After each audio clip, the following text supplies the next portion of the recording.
नमस्कार दोस्तों, कैसे हैं आप सभी लोग। मैं विकास आप सभी लोगों के सामने एक बार फिर से हाजिर हूं। द 100 मेंस का मैच नंबर 5 ओवल इनविंसिबल और मैनचेस्टर ओरिजिनल्स के बीच में खेला जाएगा। दोनों टीमों के हेड टू हेड रिकॉर्ड देखेंगे, कौन सा प्लेयर बेहतर करने वाला है इस मैच के अंदर, उस पर डिस्कस करेंगे। रीसेंट मैच में क्या हुआ था, उसके अकॉर्डिंग क्या हो सकता है, उस पर बात कर लेंगे।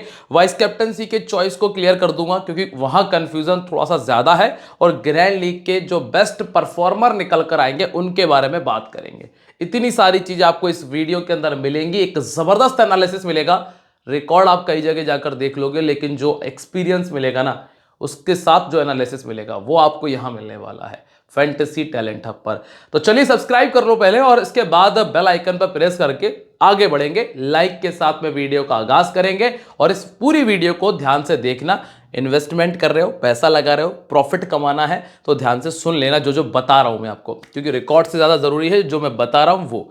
सबसे पहले तो भाई वेन्यू के बारे में बात करेंगे। मैदान जहां पर यह मैच खेला जाएगा, मैच होगा कैनिंगटन ओवल लंदन में। दोस्तों ये तो ठीक है कि ग्राउंड के बारे में हम देख ही लेंगे, लेकिन आप लोग एक काम करना, टेलीग्राम ज्वाइन करके रखना। टेलीग्राम जहां आपको मैं अपनी अपडेट दे देता हूं कि अगर मुझे कुछ नया आपको बताना है ना, तो हर बार तो वीडियो नहीं बन पाएगा उस चीज के लिए। तो क्या होगा कि टेलीग्राम पर आप लोग रहोगे तो वहां मैं आपको अपने अपडेट्स दे दूंगा, जिसके लिए आपको डिस्क्रिप्शन और कमेंट सेक्शन में मैंने लिंक दिया है। तो पहले इसे ज्वाइन कर लो, फ्री है, किसी को पैसे नहीं देने। अगर कोई पैसे मांग रहा है तो आप गलत जगह पहुंच चुके हो। वेन्यू के बारे में बात करते हैं। मैच होगा कैनिंगटन ओवल लंदन में, और जो ये मैदान है ना ओवल का, इस मैदान पर 83 मैचेस हो चुके हैं। पहले बैटिंग करने वाली टीम ने 34, सेकंड बैटिंग करने वाली टीम ने 47 मैचेस को विन किया है। जो स्कोर आपको देखने मिलेगा ना, बहुत हद तक आपको 150 से 170 के आसपास का स्कोर देखने मिल सकता है। आखिरी जो मैच हुआ था ना, वहां पे 126 बना था, मात्र 126। उसके पहले मात्र 96 रन बने थे। उसके पहले 118 बना था, और उसके पहले 145 बना था। तो जो पिछले 4 मैचेस निकले हैं ना, वहां 150 का आंकड़ा तो टच नहीं हुआ, क्योंकि 20 गेंदें पीछे से कम हो जाना बहुत बड़ी बात है। उन 20 गेंदों में लगभग लगभग 30 से 40 रन बनते हैं, अगर हम नॉर्मल T20 क्रिकेट की बात करते हैं तो। और अगर आप वो 30 से 40 रन कम कर रहे हो, तो जो स्कोर है ना, वो यहीं आकर रुकेगा 140 के आसपास। अब स्कोर करने वाला प्लेयर देखो, आप ओपन करने आते हैं जेम्स विंसी, मिचेल पीपर ये भी ओपन करने आते हैं, इन्होंने स्कोर किया था। नंबर 3 पर बैटिंग कर रहे थे निकोलस पूरन, और यहां पे जेम्स विंसी ने स्कोर किया। अब मुझे बताने की जरूरत तो नहीं है कि जो 4 मैचेस निकले हैं ना, इन चारों मैचेस में ऊपर के प्लेयर, मतलब टॉप ऑर्डर के प्लेयर ने स्कोर किया है, तो हमें कहां पर दिमाग लगाना है। इसके बाद सेकेंड इनिंग में अगर आओगे ना, तो लिविंगस्टन है नंबर 4, नंबर 3 पे जॉर्डन कॉक्स ने स्कोर किया था। यहां नंबर 3 जॉर्डन कॉक्स कर रहे थे, और नंबर 6 डी फेरारिया ने स्कोर किया। अब यहां पर ना कंसिस्टेंसी नहीं है सेकेंड इनिंग में। रही बात पावर प्ले की, तो चाहे पहली इनिंग हो चाहे सेकेंड इनिंग हो, लगभग लगभग सभी मैचेस में पावर प्ले में विकेट आए हैं। तो एक विकेट आपको पावर प्ले में देखने मिल जाएगा। अब जो आपको मैक्सिमम विकेट देखने मिलेंगे ना, या तो मिडिल ओवर्स में है या डेथ ओवर्स में है। अब मिडिल ओवर में और डेथ ओवर में कौन कौन गेंदबाजी कर रहा है, उसके बारे में हम आगे डिस्कस करेंगे। अभी आप ये देखो टोटल विकेट कितने गिर रहे हैं। एवरेज विकेट है पहली इनिंग का लगभग 6 से लेकर 7 विकेट। ठीक है, लगभग 6 विकेट आपको देखने मिल जाएंगे पहली इनिंग में। सेकेंड इनिंग में हालांकि विकेट थोड़े से कम है, क्योंकि 2 मैचेस में तो ऐसा हुआ है कि 5 विकेट भी नहीं गिरे, यहां तो 2 भी नहीं आए थे। इस वाले मैच में 7 गिर गए थे, इस वाले मैच में जरूर 9 विकेट आ गए थे। इसके लिए जरूरी है कि पहली इनिंग में स्कोर थोड़ा सा बड़ा बन जाए। और रही बात फास्ट बॉलर और स्पिनर्स की, तो स्पिनर्स को विकेट तो आए हैं, 5 विकेट यहां, 5 विकेट यहां, और यहां पर 3 विकेट। तो फास्ट बॉलर्स के साथ में स्पिनर्स तो आपको लेके चलना ही पड़ेगा, क्योंकि एक बैलेंस विकेट आपको अभी तक देखने मिला है। अब दोनों टीमों के अगर हेड टू हेड की बात करें, जब लास्ट टाइम ये दोनों टीमें आमने सामने हुई, तो सैम करन का 68 है। सैम करन को देख रहे हो आप, इंडिया में आते हैं ना तो विकेट मिलते हैं, और ना ही बल्ले से स्कोर निकलता है। आप इससे अंदाजा लगाओ कि इंडिया का क्रिकेट कितना हाई लेवल पर है। आईपीएल की बात कर रहा हूं मैं, कितना हाई लेवल पर है कि आईपीएल में आकर सैम करन को विकेट मिलना मुश्किल हो जाता है। हालांकि यहाँ पे खैर थोड़ा स्विंग मिलता है, पर फिर भी ऐसा नहीं है कि, और बाकी गेंदबाज भी तो विकेट निकाल ही रहे ना। तो सैम करन को इंडिया में क्या स्थिति, यहाँ स्थिति देखो आप, 68 रन। सैम करन के 2 विकेट भी है। एडम जाम्पा के 2 थे, विल जैक्स का 40 था। हर्स्ट जिन्होंने 50 का स्कोर किया। स्कॉट करी को 2 विकेट मिले, पिछले मैच में 4 निकाले थे। उसामा मीर है नहीं, सिकंदर रजा नहीं है। इसके बाद यहां देखो भैया, टॉम करन 67, विल जैक्स के 2 विकेट, मैक्स होल्डन, ग्लेसन दोनों नहीं है। तो यहां पर आपको दिमाग लगाने की आवश्यकता नहीं है।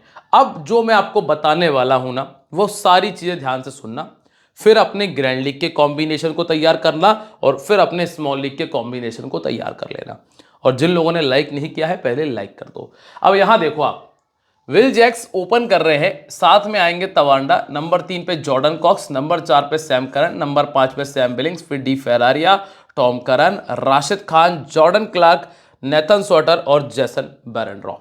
जेसन बेरेंड्रॉफ अपनी 20 गेंदें पूरी डालेंगे, राशिद खान अपनी 20 गेंदें पूरी डालेंगे, 40 खत्म हो गई। इसके अलावा सैम करन अपनी 20 गेंदें पूरी डाल देंगे, 60 गेंदें खत्म हो चुकी हैं। अब बची हैं मात्र 40 गेंदें। 40 गेंदों में जॉर्डन क्लार्क मौजूद है, टॉम करन मौजूद है, नेथन सॉटर मौजूद है और विल जैक्स भी मौजूद है। लास्ट मैच की ही अगर बात करूं तो नेथन सॉटर ने गेंदें कम डाली, ठीक है, विल जैक ने भी अपनी 5 गेंदें डाल दी थी। तो ऑलमोस्ट ये जो 3 बॉलर है, अगर आपको ज़्यादा दिमाग लगाना है तो इन्हीं 3 बॉलर पे लगाना, क्योंकि यही 3 बॉलर ऐसे हैं जो अपने ओवर हमेशा डालेंगे पूरे, ठीक है। और इनमें से भी बेरेंड्रॉफ आपको पावर प्ले में, सैम करन आपको डेथ ओवर में गेंदबाजी करते हुए मिल जाएंगे। विल जैक्स इस मैदान के ऊपर 30 के एवरेज को मेंटेन कर चुके हैं, जिसमें 12 50 और एक बार 100 से ऊपर का स्कोर है। फिर आते हैं तवांडा, जिनका एवरेज है 30 का, 1 50 इन्होंने किया है। जॉर्डन कॉक्स का 38 का एवरेज है, 3 50 ये लगा चुके हैं। सैम करन का 21 का एवरेज है, 6 50 ये कर चुके हैं।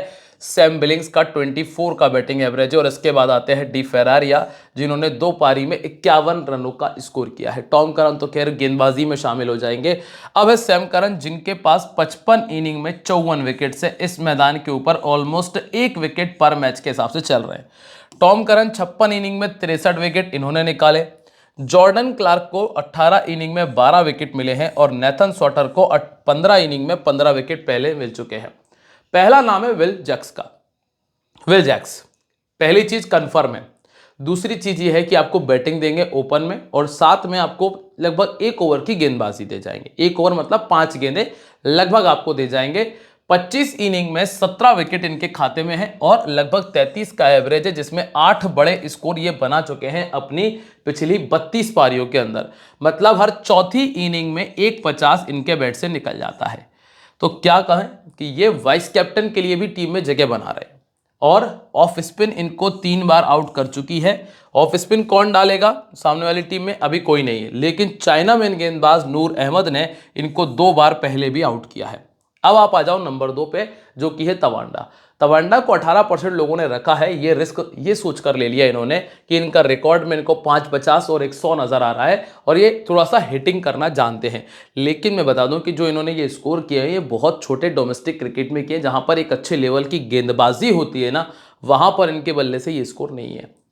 अभी की स्थिति में ये स्मॉल लीग में जगह नहीं बनाएंगे, मिनी लीग में जगह नहीं बनाएंगे, सिर्फ जीएल के ही काबिल है। और जीएल में अगर सेकंड बैटिंग कर रहे हैं तो विचार करिएगा। ऑर्थोडॉक्स के सामने ये 7 बार अपना विकेट दे चुके हैं।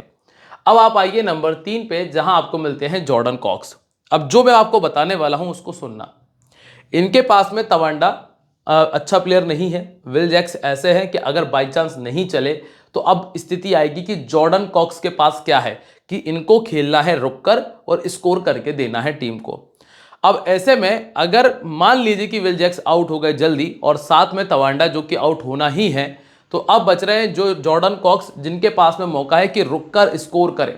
तो ये एक आपके लिए ग्रैंड लीग के डिफरेंशियल पिक बनने के लायक आ गए यहाँ पे, क्योंकि जॉर्डन कॉक्स एक ऐसा प्लेयर है जो आपको नॉर्मल में 25-30 करके दे सकता है। 21 इनिंग में 3 बड़े स्कोर इन्होंने बनाए। मैं ये नहीं कह रहा हूं कि आपको 60-70 या 100 करके देगा, कैप्टनसी का काम करके देगा, नहीं देगा। As a player dream team में आ सकता है। लेग स्पिन के सामने 4 बार आउट हुए। जब आप ऊपर के दोनों प्लेयर को छोड़ रहे हो तब आप इनको लेके चलिएगा। फिर इसके बाद एक और चीज है, अगर आप विल जैक को ले रहे हैं, फिर आप तवांडा को छोड़ें, फिर आप जॉर्डन कॉक्स को छोड़ें, फिर आप आएंगे डी फेरारिया पे। डी फेरारिया जो कि सैम करन के बाद में बैटिंग करते हुए आपको नजर आ सकते हैं, वो आपके लिए फायदेमंद होंगे। अभी के लिए अगर सैम करन का रिकॉर्ड देखें, क्योंकि ऊपर बैटिंग नहीं है तो बैटिंग तो आना तय है, चाहे पहले करा लो चाहे सेकंड करा लो। तो 30 रन का 30 का एवरेज है, 450 है और 32 विकेट इन्होंने निकाले हैं। अब ये डालेंगे डेथ ओवर में गेंदबाजी, चूंकि कप्तान है तो पता है कि कहां डालने से ज्यादा फायदा होगा, तो डेथ ओवर में गेंदबाजी करेंगे, वेरिएशन डाल लेते हैं, विकेट मिल जाएगा। लास्ट मैच के अगर विकेट उठाकर देखोगे, इतनी गंदी गंदी गेंदों पर विकेट मिले हुए हैं कि आपको भी लगेगा कि यार क्या स्थिति है। दूसरी चीज ये कि इंग्लैंड की बाउंड्रीज बड़ी रहती हैं, स्लोअर वन अगर पिक कर भी लो तो उसे बाहर मारना कई बार मुश्किल होता है, इसीलिए भी इनको फायदा मिल जाएगा। तो सैम करन है कंफर्म, कैप्टनसी की चॉइस में भी अच्छे पिक है, और ऑर्थोडॉक्स और फास्ट बॉलिंग इनको दिक्कत देती है। अब आप आइए सैम बिलिंग्स पे। सैम बिलिंग्स जिन्होंने मैनचेस्टर के सामने 5 मैच खेलकर 141 किए हैं और पिछले एक साल के अंदर एवरेज है 23 का, लेकिन 50 बनाया है सिर्फ एक, और इस एक 50 के लिए मैं रिस्क नहीं उठा पाऊंगा। 17% लोगों ने लिया है रिस्क, पर मेरे से बाहर है ये रिस्क, मैं नहीं ले सकता। राइट आर्म मीडियम गेंदबाजी इनको दिक्कत देती है। अब आप आइएगा डी फेरारिया पे। मैंने अभी आपको पीछे क्या बताया, पीछे मैंने आपको भी स्पष्ट कहा कि अगर आप ऊपर से 2 प्लेयर छोड़ रहे हैं, जैसे तवांडा को छोड़ा, जॉर्डन कॉक्स को नहीं ले रहे हैं, फिर आप क्या करेंगे, सैम करन, और सैम करन के बाद डी फेरारिया, ये आप कर सकते हो ग्रैंड लीग में। और इसीलिए जॉर्डन कॉक्स के बाद में डी फेरारिया मेरा दूसरा डिफरेंशियल खिलाड़ी है जिसकी तरफ मैं जा सकता हूं ग्रैंड लीग में। इनका 25 का एवरेज है, सेकंड बैटिंग करते हुए 350 हैं और 9 विकेट इन्होंने निकाले हुए हैं। लेफ्ट आर्म मीडियम के सामने ये 2 बार पहले आउट हो चुके हैं। चूंकि इस टीम की बल्लेबाजी गंदी है तो डी फेरारिया को बैटिंग करने का मौका मिल सकता है।